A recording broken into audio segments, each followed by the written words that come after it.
ప్రభు యొక్క ఘనమైన నామాన్ని బట్టి ప్రతి ఒక్కరికి వందనాలు చెల్లిస్తూ ఉన్నాను. యెషయా గ్రంథము 26:4 యుగ యుగములో యెహోవాను నమ్ముకోండి. ఈరోజు సర్వశక్తిమంతుడైన జీవం కలిగిన దేవుణ్ణి ఆశ్రయించడం అది ప్రతి ఒక్కరికి ఎంతో మేలు. కనుక ఈరోజు మనం దేని మీద ఆశ పెట్టుకుంటున్నామనే దాన్ని బట్టి, మన ఆశ పెట్టుకునే దాన్ని బట్టి మనం సమకూర్చుకోవడం అనేది మొదలు పెడుతూ ఉంటాము. దేని మీద అయితే మనం ఆశ పెట్టుకున్నామో దానిని బట్టి సంపాదించుకోవాలని కోరుకుంటూ ఉంటాం. కీర్తనల గ్రంథము 146:1 నుంచి కొన్ని వచనాలు చూసినప్పుడు, యెహోవాను స్తుతించుడి నా ప్రాణమా, యెహోవాను స్తుతింపుము. నా జీవితకాలం అంతయు నేను యెహోవాను స్తుతించెదను. నేను బ్రతుకు కాలం అంతయు నా దేవుని కీర్తించెదను. రాజుల చేతనైనను నరుల చేతనైనను రక్షణ కలుగదు. వారిని నమ్ముకొనుకుడి.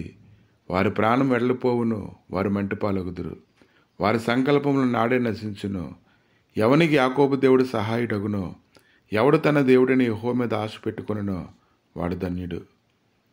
ఆయన ఆకాశమును భూమిని సముద్రమును దానిలోని సర్వమును సృజించినవాడు. ఆయన ఎన్నడూను మాట తప్పనివాడు. బాధపరచబడు వారికి ఆయన న్యాయం తీర్చును. ఆకలిగొనిన వారికి ఆహారం దయచేయును. యెహోవా బంధింపబడిన వారిని విడుదల చేయును. యెహోవా గుడ్డివాడి కన్నులు తెరవజేయువాడు. యెహోవా కృంగిన వారిని లేవనెత్తువాడు. యెహోవా నీతిమంతులను ప్రేమించువాడు. యెహోవా పరదేశులను కాపాడువాడు. ఆయన తండ్రి లేని వారికి విధవరాలను ఆదరించువాడు.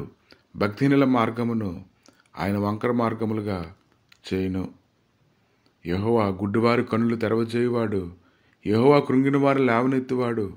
యెహోవా నీతిమంతులను ప్రేమించువాడు. యెహోవా పరదేశులను కాపాడువాడు.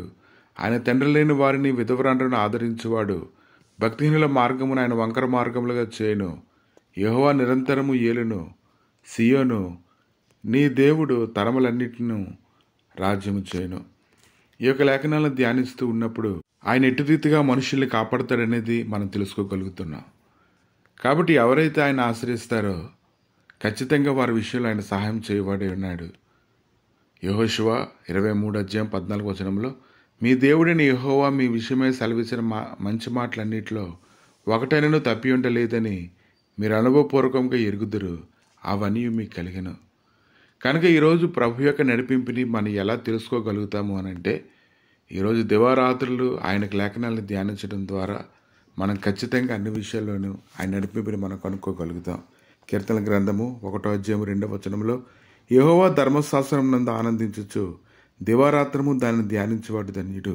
నువ్వు లేఖనాల యొద్దకు రాకపోతే, దానిని ధ్యానించకపోతే శ్రేష్టమైనటువంటి ఆశీర్వాదాలు దేంట్లో నుంచి పుడతాయి. ఈరోజు శ్రేష్టమైనటువంటి ఆశీర్వాదాలు నీకు కలగాలి అని అంటే, అన్ని విషయములలో నీ హృదయంలో నీ కుటుంబంలో గొప్ప సమాధానం రావాలంటే ఈరోజు నువ్వు సమకూర్చుకోవాలి. నువ్వు ఎలా సమకూర్చుకోవాలంటే, ప్రతిరోజు దేవుడి యొక్క లేఖనాలను ధ్యానించడం ద్వారా ఆ లేఖనాల్లో నుంచి పుట్టేటువంటి గొప్ప ఆశీర్వాదాలు ఇది నన్ను పొందుకోగలుగుతావు. కనుక ఈ లోక సంబంధంగా సమకూర్చుకునేటువంటి వాడి యొక్క స్థితి అది కొద్ది కాలం వరకు అది నడిపించబడుతూ ఉంటుంది. కానీ శాశ్వతమైనటువంటి ఆశీర్వాదాలు ఇది నన్ను పొందుకోవడం అనేది కానీ నువ్వు ఎరిగితే, అటువంటి అనుభవంలోకి నువ్వు వెళ్ళాలనుకుంటే ఖచ్చితంగా లేఖనాల యొద్దకు వచ్చి అనుదినము దానిని ధ్యానించి హృదయంలోని దాన్ని గ్రహించుకున్నప్పుడు ఖచ్చితమైనటువంటి నెమ్మది నీ హృదయంలో కలుగుతుంది. పిలిపిలికి రాసిన పత్రిక 4:6-7 దేనిని గురించి చింతపకుడు కానీ ప్రతి విషయంలోనూ ప్రార్థన విజ్ఞాపనల చేత కృతజ్ఞతాపూర్వకంగా మీ విన్నపములు దేవునికి తెలియజేయడి. అప్పుడు సమస్త జ్ఞానములకు మించిన దేవుని సమాధానము యేసుక్రీస్తు వల్ల మీ హృదయములకు మీ తలంపులకును కావలుగా ఉండును.